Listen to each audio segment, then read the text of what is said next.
In this exercise, I'm going to introduce you to the Color Guide panel, which is a really awesome feature inside of Illustrator, quite useful indeed. We haven't seen it so far. It's the tip of a group of features that used to be known as Live Color inside of Illustrator. Now, Adobe has since abandoned that term. However, it's useful to think of these features, whatever you call them, as being linked together, as working together, because they most certainly do, even though they're strewn all over the place. So we've got the Color Guide panel, we've got color groups inside the swatches panel, we've got the Edit Color dialog box, we've got the Recolor Artwork command. We'll be seeing all of those over the course of this chapter. And once you come to terms with them, they are very useful indeed for coming up with color schemes for your illustrations. For example, here I am working in that 2uptees.ai file found inside the 19 Advanced Color folder. And I've already established the colors that I want to work with inside of the t-shirt. So let's say this light color is the fabric color of the t-shirt, and this dark color is the trim. And I've set up some various objects in the background that will complement things. However, this color scheme that I have at work right here is not the color scheme I'm going to go with. It's not going to work out at all. I only have all these grays set up because I want to be able to tell the various objects apart from each other. Other than that, they bear no resemblance to the final colors I want to use. Now, having said that, I've gone ahead and constructed this graphic to keep it as straightforward as possible. Even though we've got all these complicated path outlines going on, structurally, the graphics is fairly straightforward. I'll go over to the Layers panel and twirl open the background layer and unlock it so we can work on it. And then notice that we've got two sets of repeating objects. One group of 4 objects in the background, that is, over here in a left-hand artboard. The same group repeated over on a right-hand artboard for comparative purposes.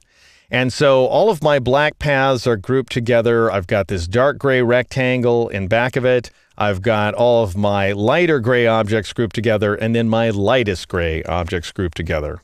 But kind of so what? What do I do at this point? Even though it's going to be easy to select these 4 groups of objects, now I'm going to have to define the colors of those objects, and I'm going to have to pick and choose and what? I guess dial in my colors here inside the color panel. So maybe I want a kind of shade of brown or something for what were formerly those light gray objects, and then maybe I want to switch the background object to some other color that I would dial here inside the color panel, or I could go over to swatches and say maybe this shade of orange or something like that. And that's ghastly. Or I could get some help from Illustrator. I could ask Illustrator to give me some guidance in the form of the Color Guide panel. And what the Color Guide panel does is it generates these little sort of micro swatch groups on the fly based on some harmony criteria that I can set up. So I'm going to start things off by selecting a key color. And so you specify a key color by selecting an object that contains that color. So I want to come up with some form of colors that are going to complement the blue of the t-shirt. So I'll go ahead and select that t-shirt. I'll make sure that my fill is active here inside the color panel. And then I'll switch over to Color Guide, which you can also get to by going to the window menu and choosing the Color Guide command, or you can press that keyboard shortcut of Shift F3. And that's going to switch you to this Color Guide panel. Now notice, by default, you're going to see a group of 5 colors. They may or may not be the 5 colors you see on my screen. And they really so far have nothing to do with the color that I've selected. But I can see my base color right there. There's that color that's at work inside of the t-shirt. In order to wake up this little group of colors here and base it on my selected color, I need to click on it. And that goes ahead and tells Illustrator to recalculate those colors. Now, that may seem like an unnecessary step. After all, you should just be able to select the object that contains the color, and the Color Guide panel automatically works from it. Well, actually not so. If you think about it, you're going to be selecting a bunch of different objects whose colors you want to change. And if every time you clicked on one of these objects, for example, now this little color right there is orange, if every time the Color Guide panel kept updating, then you wouldn't have any uniformity across these various objects. So anyway, at this point, I've now established, as I say, this little group of colors that I can select from, this little group of swatches that goes beyond anything I might have inside the swatches panel.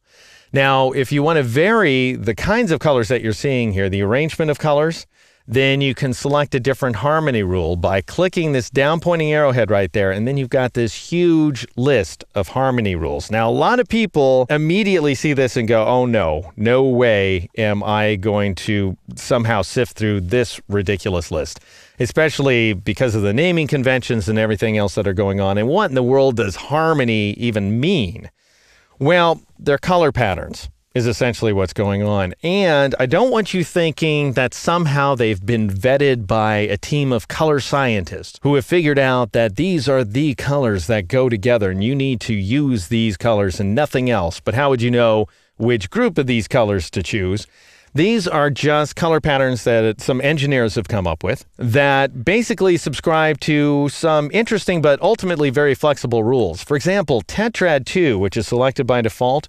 What tetrad means is that the colors are going off in 4 different directions inside the big color wheel. And we'll see what that looks like in an upcoming exercise. But for now, just know tetrad means 4. Doesn't necessarily mean 4 colors. The first tetrad is actually 4 colors long.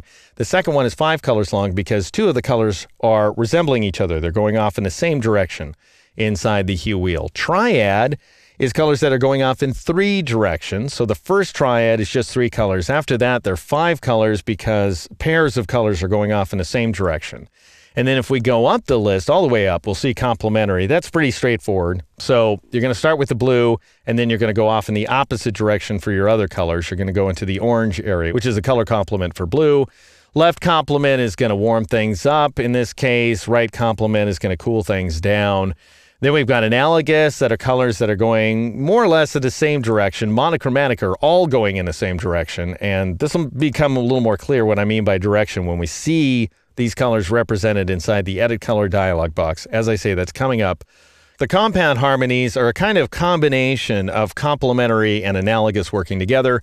High contrast don't really have anything to do with each other. They're high contrast versions of some of the other patterns that we've seen so far. And then pentagram goes off in 5 directions, just so as you know. Now, what I want you to do is just select the one you like. Select the one that seems to have a bunch of colors that you think you want to work from. Go ahead and choose that. For example, let's start with Tetrad 2 since that's the default.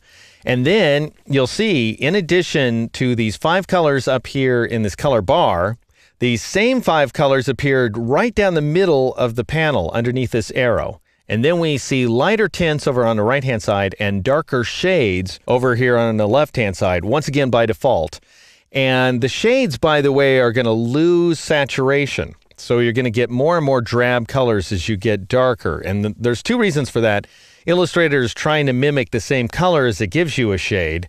And secondly, so it's giving you more black, but it's taking color away from cyan, magenta, and yellow. But also, it can't make the color too dark because then you would violate the total ink limit and your inks would smear and so on. So let's just try applying one of these colors for starters to anything inside this background. Totally up to you. You don't have to get the same results I'm getting. I'm going to try out this burgundy shade right there just by clicking on it, and that goes ahead and applies that color to the selected objects. And then I might try this background and I might think, well, gosh, a light green might work out pretty well. And let's try those paths that are filled with the darker gray. This time around, I'll try kind of a drab brown for those guys. And then finally, I might select my black objects there and select one of the very dark colors, let's say in the dark blues, in order to get this color scheme here. Now, I may or may not like what I've come up with, but the brilliant thing about it is it happened that quickly. It was total no-brainer. I'm just able to sort of swim around inside this color guide panel, make some quick decisions, decide if I like it, if I don't like it. If I do, I'm done. If I don't, I can play around some more. And I'll show you a few ways to play around in the next exercise.